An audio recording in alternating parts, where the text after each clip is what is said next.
நாத்தனார்கள் நிறைய தலாக்குகள் இவங்க மூலியமாவும் ஏற்படுது.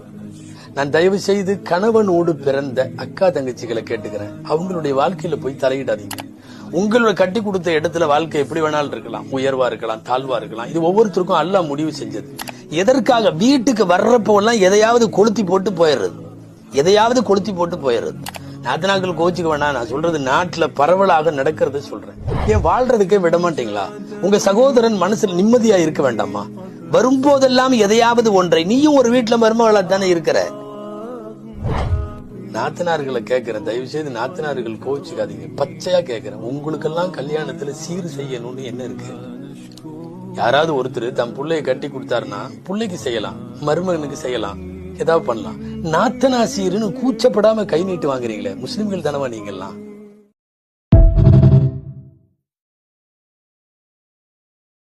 Download ShareChat.